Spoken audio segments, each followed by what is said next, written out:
Hey everyone, Chris Gallagher, the Preacher's Pen website, preacherspen.org, .com, .net, preacherspen.tv. Thanking you for stopping by the Preacher's Pen website today. I wanted to share with you a message specifically for elders, for deacons, for youth ministers, for preachers, anyone involved in our congregations in any type of leadership, teaching, or training capacity. Because one of the things that we need to do in our life is we need to mobilize people. We have the message of Jesus, and if we have the truth, why are we holding it back? We've said that to our congregations. We've said that to our youth groups. We've said that in elders meetings and deacons. We've said that before, and we say, why are we holding this back? Well, sometimes our personal interests get in the way of us holding it back. And I become greatly concerned about that because I have 3 children. I want my 3 children to grow up in the world that's knowing Jesus each and every day. I want them to grow up with strength found in the saving power of Jesus.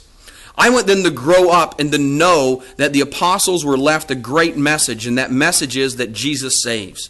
I want them to know that the churches should be projecting that message each and every day to the world that's around us, because I'm greatly concerned that we're not doing that.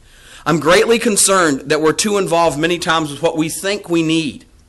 We have people come to this small building and they worship with us, then they give us excuses. We would really like to join your church, but you don't have a youth group and I have children. Well, guess what? Start one. Start one and stay and have that happen. We've had over 20 people come and say that to us. And if we would have had those people stay, guess what would have happened? This building that you see behind me would not hold those number of people that would attend. We would have a youth group of 15 to 20 individuals that would be able to be here. But instead we hear excuses. We hear excuses from people. We'd really like to join your congregation, but you're a little bit small. So were the apostles. They were a group of 12. We have become a people who are lazy because we sit in pews. We have become some people that are becoming slothful because we want everything provided for us and set up for us when we ourselves need to mobilize. Because it greatly concerns me that if we do not mobilize our people and they sit in these comfortable chairs, one day when you open a door to the church building, guess what? This is what you're going to see. You're going to see an empty building. A building that's not filled with people. You're not going to have people who are going to be solid, who are going to be secure in their Christianity because they have been walking on the heels of someone else.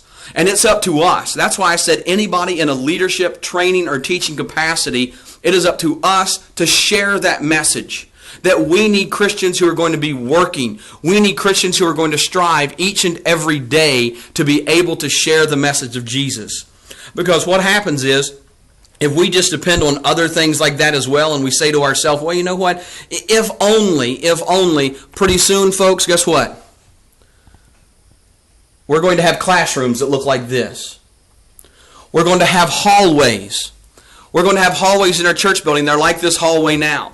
That may be full of pictures, that may be full of great children's opportunities, that may be full of all these different things, but they're not full of people. Because we have sat idly by and we have watched some things take place. And we've tried to walk on the heels of the spiritual heels of our parents, on their spiritual heritage, instead of taking the meaning into our life and sharing it with the people around us.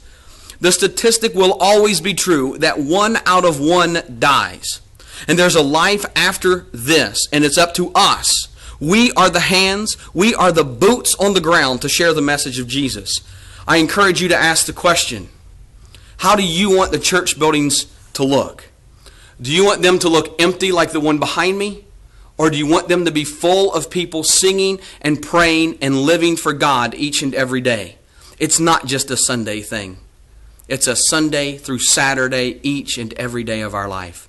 Folks, I want to see you in heaven. I want to see others in heaven. But for us as leaders in the churches, we need to train the people. We need to equip them with the saving power of Jesus. Because if we don't do that, guess what we may see here in just a little while?